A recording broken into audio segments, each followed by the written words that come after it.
Hi, I am Mar and I am about to show you a video that I recorded when I was in the Putini Biodiversity Station in the Yasuní National Park in Ecuador. When I was checking the video, I realized that I did not explain exactly what I was doing, the objective of my whole research. I'm working under the hypothesis that there is this fungus that lives inside the water that is collected in the bromeliads. Those are plants.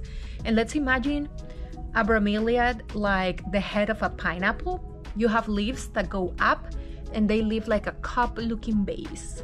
And that's where there is a lot of retained water. So I hypothesized that there is this fungus that lives somehow in there. And when frogs go there, they get infected with this fungus. This fungus is called Batrachochytrium dendrobates. The way I'm gonna be calling it from now on is BD. So what we believe is that this BD, this fungus, infect the frogs that live in the canopy or frogs that go up and down from the canopy to the first layer of the forest. And now I'm gonna leave you guys with the rest of the video where I am doing all the protocol that is necessary to actually see if the fungus lives or does not live in the canopy of the trees in the Amazonian forest of Ecuador.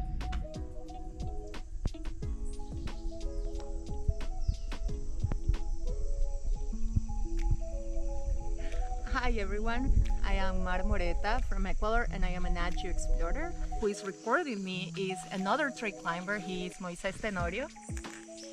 And we're both now around 32 meters up in a tree. This is what is keeping me alive right now.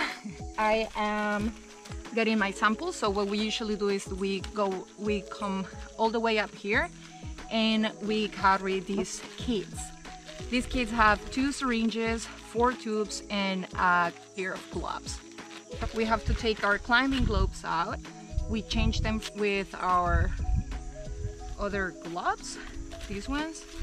If you see me shaking, it's because, ironic enough, I am afraid of heights. But look at me, being a tree climber, right? So what I'm doing now is getting my negative control, which is nucleus-free water.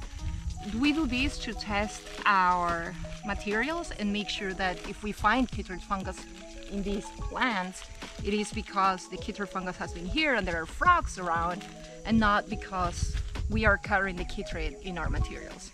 So this is just nucleus-free water. We get as close as we can to the bromeliad and then we pour it here. We get our syringe out. We try to get soil and water at the same time and try not to bother the ants as much as we can. Get a comfy position and we look for water reservoirs. If you can see here, and I can help you out there, there is water right here. Moises saw an anolis here. Those are lizards. And there is a lot of biodiversity living up here in the canopy. Around 40% of the world biodiversity relies or lives somehow in the canopy. Can you show the... Yeah, so this is how the syringe looks. We try to get soil and water because we think that spores may precipitate at the bottom of the bromeliads, or they may get in the water. So because we do not know exactly how they behave, we try to get both. And then the rest, we put it back into the bromeliad.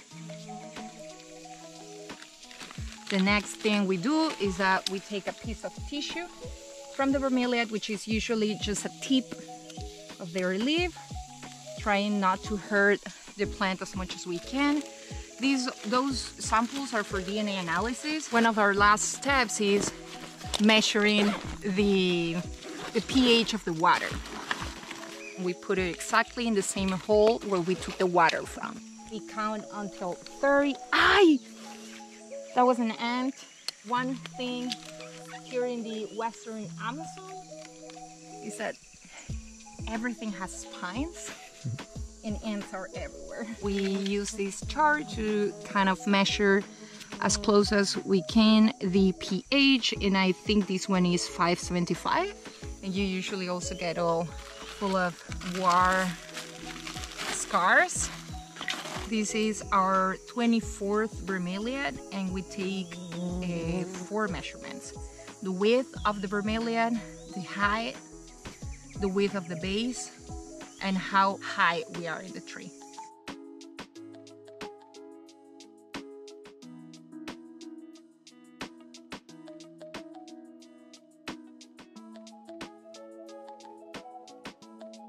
And that's what we do. After we finish this, we use a mobile lab. These labs have everything we need to extract DNA from this water, and we run qPCRs to test for the presence of the quítrido fungus.